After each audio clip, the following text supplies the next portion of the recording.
রবি, তুই আমার উপরে এখনো রাগ করে আছিস? না তরুণ, আমি আর তোর উপরে রাগ করে নেই। শুধু আমার খারাপ লেগেছিল, তোরা এরকম করার আগে আমাকে কিছুই বললি না। আমিও তোকে সরি বলতে চাই। আমারও তোর সঙ্গে ওইরকমভাবে কথা বলাটা উচিত হয়নি। তোর বন্ধু হিসেবে তোর পাশে থাকাটাই আমার দরকার ছিল। তোকে আর সরি বলতে হবে না। তোর রাগ ভেঙে গেছে, এটাই আমার কাছে অনেক বড় ব্যাপার। আমি তো ভেবেছিলাম তুই রিয়াকে পেয়ে আমাকে ভুলেই যাবি। কি রে, হাঁ করে তাকিয়ে আছিস কেন? কিছু বললি না তো? তুই আমার সব থেকে ভালো বন্ধু রবি। আমি কোনোদিন কারোর জন্য তোকে ভুলতে পারবো না।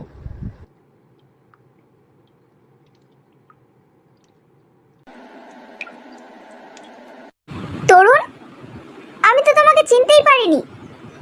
এটা কি ধরনের পোশাক পরে এসেছো? তোমার কি কোনো রুচিবোধ নেই? এটা পরে তোমাকে একদম ভালো লাগছে না। তুমি আর কখনো এই ড্রেসটা পরে আমার সামনে আসবে না। রিয়া, তুমি এখানে বসে আছো? এটা তো রবির জায়গা। কি বললে তুমি? রবির জায়গা মানে? আমি কালকে তোমাকে একটা কথা বলেছিলাম, তোমার কি সেটা মনে নেই? মনে আছে রিয়া, কিন্তু রবি আমার সব থেকে ভালো বন্ধু। তাই আমি সারা জীবন ওর সঙ্গে বন্ধুত্ব রাখবো। প্লিজ রিয়া, তুমি নিজের জায়গায় যাও। রবি আসছে, ও আমার পাশেই বসবে। তুমি আমার দিকটাও একটু বোঝার চেষ্টা করো। কি রে রিয়া, তরুণকে ছেড়ে আবার এখানে চলে আসলি? কারণ তরুণের পাশে রবি বসবে। কি বলছিস তুই? আমি তো কিছুই বুঝতে পারছি না। তরুণ যখন কবিতার সঙ্গে নাটক করছিল, তখন রবিকে সরিয়ে কবিতাকে পাশে বসালো। আর তোকে সত্যি করেই ভালোবাসে, তার সত্ত্বেও পাশে বসাতে পারলো না। কি জানি বাবা, তরুণ সত্যিই তোকে ভালোবাসে নাকি কবিতাকে? কি যা তা বলছিস? তরুণ শুধু আমাকে ভালোবাসে, আর কাউকে না। যেটা চোখের সামনে ঘুরছে আমি সেটাই বলছি, বাকিটা তুই বুঝে নে। আমার জন্যই জায়গা রেখেছিস? আমি তো ভেবেছিলাম তোর পাশে রিয়া বসবে। রিয়াকে আমি ভালোবাসি বলে আমার জীবনের সব কিছু বদলে যাবে এমন তো নয়। ভালো কিছুর জন্য বদলাতে হলে নিজেকে নিশ্চয়ই বদলাবো, কিন্তু সব কিছুর জন্য নিজেকে বদলাতে পারবো না। কি হলো, হঠাৎ এই ধরনের কথা বলছিস? না, কিছু হয়নি। কিছু তো নিশ্চয়ই হয়েছেই, নইলে তুই এইরকম ধরনের কথা বলতিস না। কবিতা দাঁড়া, সত্যি করে বলতো, তোর আর তরুণের মধ্যে কি চলছিল?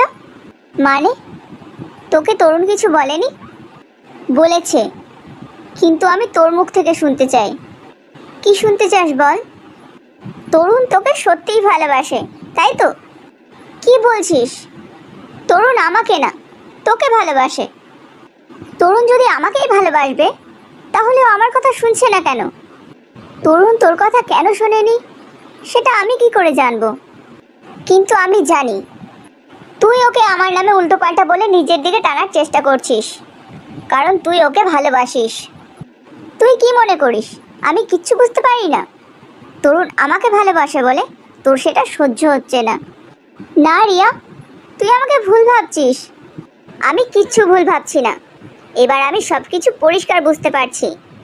তুই আমার আর তরুণের সম্পর্কটা ভেঙে দিতে চাস, আর তোর এই কাজে সাহায্য করছে রবি। রবি আমাদের সম্পর্কটা ভেঙে দিতে চাইছে শুধুমাত্র তোর জন্য। কিন্তু একটা কথা শুনে রাখ কবিতা, তোর ইচ্ছে আমি কোনোদিনও পূরণ হতে দেব না। না রিয়া, আমি কখনো চাই না তোর আর তরুণের সম্পর্কটা ভেঙে যাক। এই ভালো মানুষের নাটক দেখিয়েই তো সবাইকে হাত করে রেখেছিস, কিন্তু আমার সামনে তোর এই নাটক চলবে না। আমি যেন আর কখনো তোকে তরুণের আশেপাশে না দেখি। তরুণ শুধু আমার, তাই ওর থেকে তুই দূরে থাকবি। আজকে যার জন্য ওরা এক হয়েছে তাকেই রিয়া এইভাবে কথা শোনাচ্ছে? তরুণ, তুই খুব বড় ভুল করে ফেলেছিস। রিয়া মোটেও ভালো মেয়ে নয়। আমি তোকে কথা দিচ্ছি রিয়া, আমি আর কখনো তরুণের কাছে যাব না। নিঃস্বার্থভাবে কারোর ভালো করলে তার প্রতিদানে কি পেতে হয় এবার বুঝতে পারছো তো কবিতা? নে, এসে গেছে তোর বডিগার্ড। আচ্ছা কবিতা, তোর কি একটা ছেলেতে মন ভরে না? কলেজের প্রত্যেকটা ছেলেকেই তোর দরকার। এবার কিন্তু তুই বেশি বাড়াবাড়ি করে ফেলছিস রিয়া। শুধুমাত্র তরুণের জন্য তোর সব কথা আমি সহ্য করে যাচ্ছি। কেন সহ্য করছিস আমার কথা? তরুণ কে হয় তোর? তরুণ ওর কে হয় সেটা বোঝার মতন ক্ষমতা তোমার নেই রিয়া। তোরা দুজনে আসলে কি করতে চাইছিস সেটা আমি খুব ভালো করে বুঝতে পেরে গেছি। কিন্তু একটা কথা মনে রেখো রবি, আমি তরুণকে কোনোদিনও কবিতার হতে দেব না। তরুণ তোকে ভালোবাসে রিয়া। তুই যদি তরুণকে সারা জীবন নিজের কাছে রাখতে চাস তাহলে আগে ওকে মন থেকে ভালোবাসতে হবে। আর তুই অকারণেই ভয় পাচ্ছিস রিয়া। আমি তরুণকে কোনোদিনও তোর কাছ থেকে কেড়ে নেব না। কবিতা, তুমি অকারণে ওর সঙ্গে কথা বলে শুধু শুধু সময় নষ্ট করো না। ওর যদি বোঝারই হতো তাহলে ও আগেই বুঝতে পারতো তুমি ওদের ভালো চাও, খারাপ না। রবি, তবু ওকে বোঝানোটা আমার দায়িত্ব, কারণ তরুণ আমারও বন্ধু।